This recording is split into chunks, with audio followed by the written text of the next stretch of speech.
Okay, so you guys have sent in a ton of articles about UFOs. Okay. And you know what? It feels like the whole world is buzzing about them lately, too. Hmm. So we're going to do a deep dive and figure out what's really going on. We've got news stories, historical accounts, even some astrological insights from Usher over at Ecoscopia. Yeah, and what's really cool about this collection of stuff is how it all connects.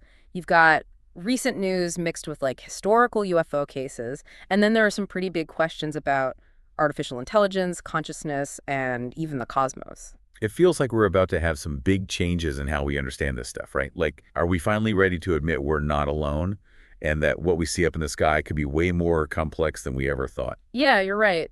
It's interesting to see how the official narrative is changing. Governments are being more open about it, but they're also getting more worried about potential threats, too. Okay, well, let's start with the news. We've got a bunch of articles talking about this huge increase in UFO sightings, or UAPs, I guess they're calling them now, at the end of 2024. And it seems like drones are a big part of this. Yeah, you're totally right. The number of drone sightings is crazy. The Times, for example, talks about these drones being the size of SUVs, and they're showing up all over New Jersey. I mean, think about that SUVs. Those aren't your typical little drones someone's flying around in their backyard. That's wild, right? And the New York Post is saying they're seeing similar reports from everywhere. New York, Pennsylvania, California, Virginia. They're everywhere. And some of them are even hanging around some sensitive places. Right, exactly. And that's what's kind of scary. The fact that they're showing up near a former president's golf course or whatever makes you think it's not just people messing around. There's got to be a bigger reason behind it. And then you have those pilot encounters, like that one in Oregon, that the Sun reported pilots having to avoid these red lights that were zipping around super fast. Yeah. It sounds terrifying. Those pilot sightings are definitely interesting because you're talking about trained professionals, people who know how to identify aircraft and assess threats. And a lot of these sightings have radar data to back them up, too. It's not just stories. There's actual data to prove it. Okay, but hold on a sec. Before we go all the way to aliens or whatever, Yeah. we got to admit that not every UFO sighting is going to be something crazy, right? Of course not. Misidentifications happen all the time. People see planets, stars, satellites, even the weather, and think it's a UFO. Like those weird lenticular clouds, right? They totally look like flying saucers if you don't know any better. Exactly. And plus, there's all the technology out there now. With drones, satellites, and fancy planes, it makes sense that people are seeing things in the sky and freaking out because they don't know what it is. Okay, so we can probably explain some of those sightings. But then you have those cases that really make you think. The ones that even the experts can't figure out. And that's where things get really interesting, don't you think? Totally. The cases that don't have easy answers, those are the ones that make you rethink everything. And those are the ones we're going to look at next. Okay, so let's dive into some of these unexplained UFO cases. What makes them so interesting is that you often have multiple people seeing it, you have radar data, you might even have pictures or videos. And even with all that, we still can't figure out what's going on. Right. It's like they're pushing the limits of what we think is even possible. Yeah. Making us consider these explanations that sound crazy at first, but maybe they're actually the key to solving the whole mystery. Yeah, I think you're right. And one of those explanations that's becoming more popular is the idea that maybe some UFOs are actually signs of non-biological intelligence, or NBI. NBI. Okay, that's a new one. Yeah. What's the difference between that and artificial intelligence or AI? Well, AI is something that we as humans create. It comes from our technology and the way we program it. But NBI would be totally different. It would be intelligence that evolved on its own without any help from humans. So like a natural AI. Is that even possible? Yeah. It's more like intelligence that doesn't need a physical body to exist. Maybe it doesn't have a body as we understand it, or maybe it exists in a way that we can't even perceive with our senses. Okay, now we're getting into some seriously trippy stuff. But how does this NBI connect to UFOs? Well, think about the things that people always say about UFOs. They appear and disappear suddenly. They move incredibly fast. They do things that we think are physically impossible. All of those things could be explained by something that's intelligent, but not limited by the laws of physics that we know. So it's like they're playing by a totally different set of rules, right? Right. Like operating on a level of reality that we don't even understand. Exactly. And that's where quantum physics comes in. Quantum physics and UFOs. Okay, now I'm really interested. So quantum physics is basically the study of how matter and energy behave at a super tiny level. And it's full of weird stuff like superposition, where a particle can be in multiple states at once, or entanglement, where two particles are linked no matter how far apart they are. I've heard about that stuff. But it always seems so theoretical and abstract. How does it connect to the real world or, to UFOs? Well, some physicists think that these quantum things aren't just happening at the tiny level. They could also be happening at a much larger scale, influencing things that we can actually see and interact with. So you're saying that UFOs might be using these quantum principles to do things that seem impossible to us, like using entanglement to travel really far instantly, Yeah. or using superposition to just appear and disappear. Yeah, it's a possibility. And it's one that a lot of scientists are starting to take seriously. Wow, this is blowing my mind. So if we're talking about NBI and maybe even quantum physics, that kind of changes the whole idea of aliens being little green men. Right, totally. It makes us rethink everything we thought we knew about what alien life could be. Maybe it's not biological at all. Maybe it's something way more abstract, something we can't even imagine right now. Which brings us back to those historical accounts of UFOs. It's like maybe ancient civilizations were seeing the same thing we're seeing now, just in a different way. Right. And there's evidence suggesting that ancient cultures might have known a lot more about consciousness and reality than we give them credit for. Like what? Give me some examples. Well, a lot of ancient cultures believed in the idea of a cosmic consciousness, like a universal mind that connects everything. They saw the universe as this living, interconnected thing, not just a bunch of random stuff. That's so cool. It's like they understood intuitively what modern physics is just now starting to figure out. And this idea of interconnectedness could even explain those stories about ancient astronauts or gods coming down from the sky. What if they weren't actual beings from another planet, but like manifestations of this cosmic consciousness, or maybe even interactions with NBI? So maybe those ancient myths and legends weren't just stories. Maybe they were trying to explain something that was just beyond their understanding at the time. It's definitely worth thinking about. And if we combine that ancient wisdom with our modern science, we might start to get a clearer picture of what's really going on with these UFOs. Okay, this is a lot to process. We've got UFO sightings, NBI, quantum physics, ancient astronauts, consciousness. It's like we're peeking behind the curtain and seeing a whole new reality. And it could be a reality that's way more complex and awesome than we ever thought. It's making me rethink everything I thought I knew about the universe. And that's a good thing. The whole UFO thing, with all its mysteries, is forcing us to expand our consciousness and push the boundaries of what we think is possible. Speaking of expanding consciousness, didn't we have something from an astrologer? I'm curious to hear how this all fits into what's happening in the cosmos right now. Oh, yeah. Osher's blog post mentioned this rare planetary alignment that's going to happen in January 2025.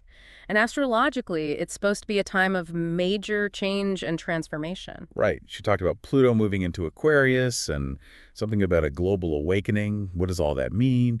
And how does it connect everything we've been talking about? Okay, so Pluto is often associated with things like transformation, destruction, and rebirth. It's a planet of deep, powerful forces that shape reality. And Aquarius is the sign of innovation, technology, and revolution, breaking down old structures and embracing the future kind of stuff. So Pluto and Aquarius sounds like a recipe for some major changes. Yeah. But how does that relate to UFOs, NBI, and a global awakening? Well, Osher thinks that this planetary alignment is basically creating a cosmic environment that's perfect for these kinds of shifts in consciousness. Like, the universe is giving us a nudge towards a new understanding of ourselves and our place in the cosmos. That's wild. So are you saying this planetary alignment could be making the UFO phenomenon stronger or even helping us make contact with NBI? It's a cool thought, right? And Osher also talked about how Pluto in Aquarius is connected to the rise of AI and quantum computing. Okay, now it's all starting to click. You're listening to Echoes of Insight, where we dive deep into the topics shaping our world, from the planet and politics to health, consciousness, economy, and alternative lifestyles. If you're enjoying the journey, make sure to subscribe and share this podcast with others who love exploring new perspectives. So we have this rare planetary alignment happening at the same time as all these UFO sightings, advances in AI and quantum tech, and a possible shift in human consciousness. It's like we're at a crossroads, about to experience something huge. Exactly. And the choices we make over the next few years are going to determine what our future looks like. Will we be open-minded and embrace these new possibilities, or will we stick to our old ways and miss out on a chance to evolve as a species? Wow, that's a pretty powerful thought. It feels like we're not just talking about UFOs anymore. We're talking about the fate of humanity. And that's what's so amazing about this topic. It takes us on a journey that connects us to some of the biggest questions we can ask about ourselves, the universe, and what it all means. This has been an incredible deep dive. Yep. I need some time to think about all of this. I think we all do. The stuff we've talked about has huge implications, and it's going to continue to unfold in the years to come. I can't wait to see where it all goes from here. Okay, so we've covered a lot of ground here. UFOs, NBI, quantum physics, even this whole global awakening thing. It's a lot to think about.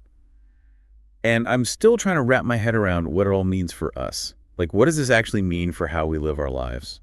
That's a great question, and I think one of the most important things to think about is our relationship with technology. You mean like how we're already so reliant on technology? I mean, our phones, computers, the internet, it's all a part of life now, right? Yeah, but the kind of technology we're talking about now, like AI and quantum computing, that stuff has the potential to change everything, way more than anything we've seen before. For better or for worse? Because honestly, some of this sounds kind of scary. Like, what if the robots take over, like in those sci-fi movies? I could get it. It's natural to feel a little uneasy. But like any powerful tool, technology can be used for good or bad. It really depends on what we do with it and what our intentions are. So are you saying that we still have a say in how AI and quantum computing develop?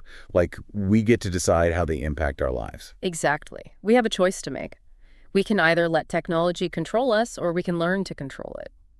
We can use it wisely and ethically to make things better for everyone. I see what you mean. But how do we even start to do that? I mean, this stuff is so complex and it's changing so fast, it feels like it's already getting away from us, You're not wrong. It's a big challenge. But it's a challenge we have to face. We need to be talking about the ethical side of AI and quantum computing. We need to have rules and regulations to make sure they're developed responsibly. And what about NBI? If those non-biological intelligences are really out there, how do we even start talking to them? Or coexisting with them? It feels like we're walking into the unknown without a map. It's true, we're entering uncharted territory, but that's what makes it so exciting. We have the chance to create something completely new, a new way of interacting with intelligence, whether it's biological, artificial, or something we don't even understand yet. Okay, now my mind is racing with possibilities. But how do we actually do that? Like, how do we bridge the gap between our limited human understanding and whatever might be out there? I think the most important thing is to expand our consciousness. We have to be open to ideas that we might have dismissed before, things that seemed impossible or ridiculous. So it's not just about technology then. It's about changing how we think, too. You got it. The whole UFO thing, with all its weirdness and mystery, it can really push us to change how we see the world. It makes us question everything we thought we knew and realize that reality might be way more amazing than we ever imagined. Now I see how it all connects. It's like we're being challenged to evolve as a species, to move past our limitations and enter a whole new era of understanding and consciousness. And who knows, maybe as we become more aware, as we figure out how to use these new technologies the right way, maybe we'll finally come face to face with the intelligence behind the UFO phenomenon. Now that would be incredible. But even if we never get that definitive proof of alien life or even NBI, I still think this whole journey is worth it. It's making us ask big questions, challenge what we believe, and just open our minds to what's possible. I totally agree. It's not just about finding the answers, it's about the search itself. It's about wanting to know more and understand more, and that's what leads to growth and change. Well, I think we've given everyone a lot to think about today. This has been an awesome deep dive into the world of UFOs, and I'm definitely walking away from this feeling even more curious about the mysteries of the universe. It's been great exploring these ideas with you. And to everyone listening, keep an open mind, stay curious, and never stop questioning what you think you know. So until next time, keep your eyes on the skies and be open to all the possibilities. And remember, the truth is out there, and just maybe it's closer than we think. Thanks for tuning in to this episode of Echoes of Insight. If you enjoyed this deep dive, don't forget to hit that subscribe button and share it with someone who loves exploring big ideas. Together, let's keep the conversation going. See you next time.